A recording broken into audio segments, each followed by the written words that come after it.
And my fiance's the same way. She, had a not great, family environment in some regards. And so she's so like, I just want to keep it 100 and positive as much as possible. Really? But same thing. Like we both, life gets you into a dark time but we just, we're good about like picking each other up and being like, yo, count the blessings versus what you don't have, which is what this business, you can probably attest to that as well, where you're like, when can you adjust your mind to like, to really think, what's going on? What have I stacked on in the last couple of years versus what have I not achieved? Yeah. And it's such an easier said than done way of thinking, but being insatiable is not always good. Yeah.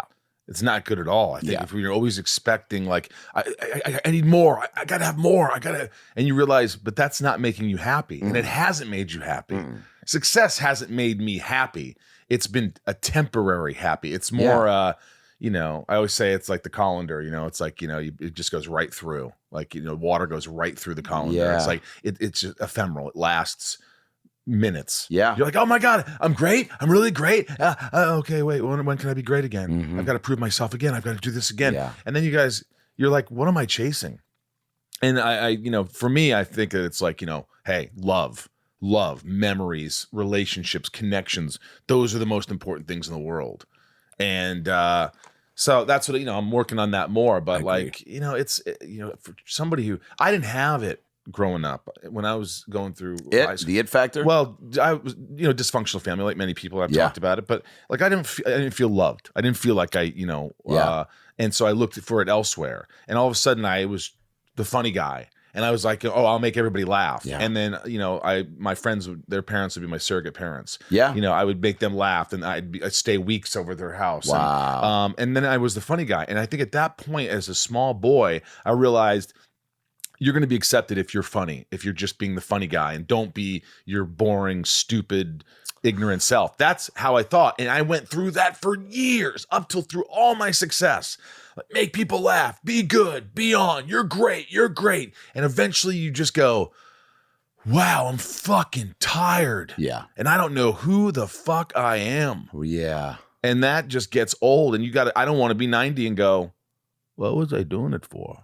Who was I doing this fucking shit for? That's a good impression of you at 90, by the way. I don't think I'll be alive at 90, but thank you. I think you will. You think so? Yeah, and that voice sounds like a guy that takes care of himself. Because 90 should be a little bit more like that. I don't know. My grandfather, he was 92 when he passed away, and he was like, Mike, you shouldn't fart all the time. Great. Shouldn't fart? Yeah, I always fart. He doesn't like that you fart? Well, he'd say, you're going to do that, and you're not going to know you did it. Awesome. But then I'll be like, great you, t-shirt Grandpa. with his face on it. You're going to do it and not know you did it. Farts. What did I do? Whoever smelt it dealt it. Yeah.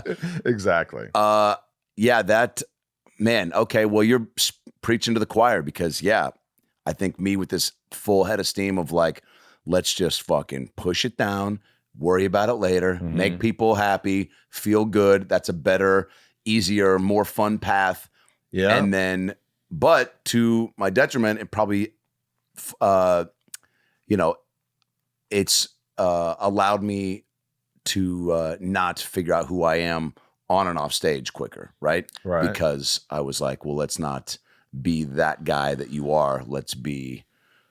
But also, again, but you're on the flip side, I feel like I am who I am because of all that shit, right? Sure. Because of like the being bullied and the folks thing and seeing my mom and dad's like just how tumultuous that was and wanting to be on top of that and just have a glass half full approach.